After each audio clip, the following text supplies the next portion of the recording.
Guys, it's your girl Ria, and today we're doing a Tinkercad tutorial. I've been wanting to do one of these tutorials for a long time, especially for those of you who are beginners in 3D modeling and probably 3D printing as well.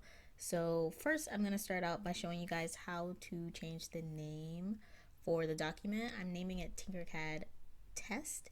Just go up to the left hand corner and click it, and that's how you do it. But when working with 3D modeling, you have to understand the three-dimensional space in the software.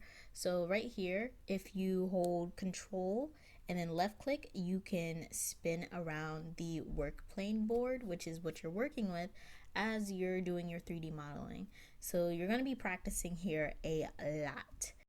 Alright guys, so right here you have a box that helps you view your models, where you can look at the front, the right, the left, the bottom, the top. It helps you just to have an easy way to click to view your model from a different angle. You also have your home button right here, which brings you back to the center of where you started if you ever get lost in your 3D model. You have your zoom in and zoom out buttons right over here. And then you also have what we call a perspective view. I'm about to click on it right here. Yes.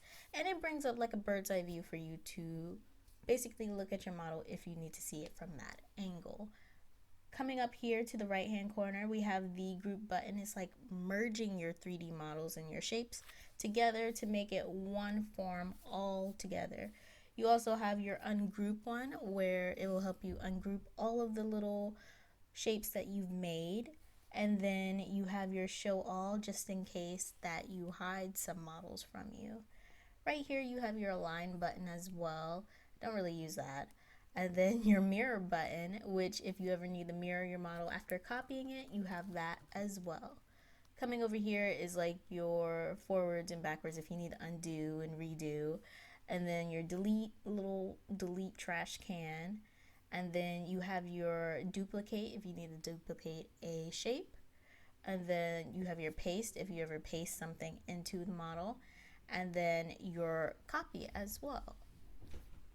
Coming over here, we have our import and export buttons, as well as the send to, which I don't really use at all. You also have your work plane, which you can adjust in size, and then your ruler. I really don't use my ruler, but I like dragging it in sometimes to my work plane just to look at it.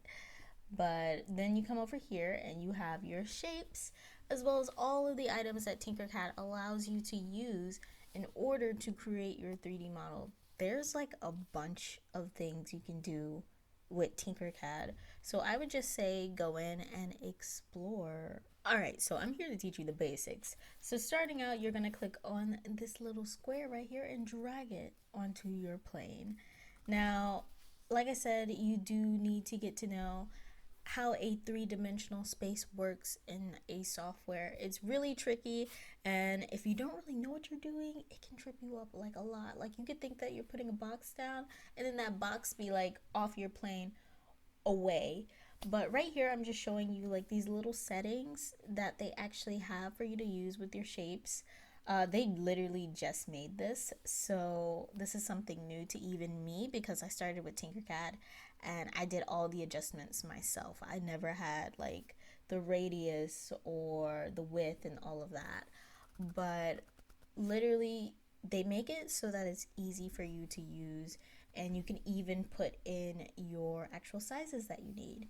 But we're going to bring that red box back, and I'm going to show you guys how to make a cut in that box. And by a cut, I mean like a hole. So what you're going to do is drag that little box that is gray, and you're going to put it somewhere in your actual object. As you can see, I'm just dragging it around just to show you guys that you can see through it. So any box you can really see through is the box that will make a hole in Tinkercad for you. So with that, as I said before, you do need to get to know a three-dimensional space. Right here, I'm just showing you perspective view of how everything is looking. And we're going to delete that. And we're going to drag this box into the red box, which is a solid. And we're going to put them together. As you see, it is a hole. And then we're going to select it all, left click, go all the way up to group and group it together. And right there, from what was touching the box, actually cut itself out. So think of it almost like a stamp, and whatever touches that stamp is what gets taken out. You can ungroup it and you can bring your box back to being its original form. They're still touching, but they're not together. So there's no effect being applied to that box. All right, so we're going to merge two solids together. So let's grab this little triangle hood and move it up. This is how you move your objects up and down using that little black arrow. And we're going to pan around using Control left click. And we're going to try to put this little house top on top of it. Now you have to remember at all times that you have to check your objects from different angles, because even though it may look right from one angle, doesn't mean that it's completely where you think it needs to be from another. So it's so important to pan around your 3D model to make sure it's always looking correct.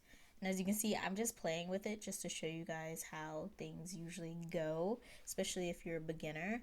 And eventually you'll get it, but sometimes it may just be a little tricky because three-dimensional space is tricky to understand, especially when you're just getting started. So right here, I decided to make a jacked up house, and I actually made my triangle bigger than the actual box and longer. But you're going to select it and group it together. And when you group it, everything becomes one color because it's one object. If you wanted to change that color, you would just go over and click a different color for you in the menu. Alright, so I think we did pretty good with this tutorial. I ended up making like this very ugly Kirby that was technically supposed to be an example for you guys and be very basic and kind of creepy and stuff, and it really did that. But I didn't want this tutorial to be too long, so let's just call this an ugly crash course for Tinkercad, because it wasn't pretty and it was pretty fast. But I think you guys got this, especially knowing that you guys know where everything is and that you can basically just go and explore yourself. But this gives you like the basics to understanding a three-dimensional space and how to use the items that AutoDesk has given us to use. It's pretty easy, pretty simple. Anyways, thank you guys so much for watching this very quick, ugly tutorial of Tinkercad. If you have any questions, just ask them below to me. I will be happy to answer them. These videos could not happen without my members and Kofi peeps. So thank you guys so much. If you want a very slow, detailed version, please let me know below, because usually I'm the type of person that falls asleep on very long tutorials. And usually these tutorials are about 16 to 20 minutes, and I didn't want that. So I try to do it as fast as I can, but in a way that you guys will comprehend it or could slow the process down.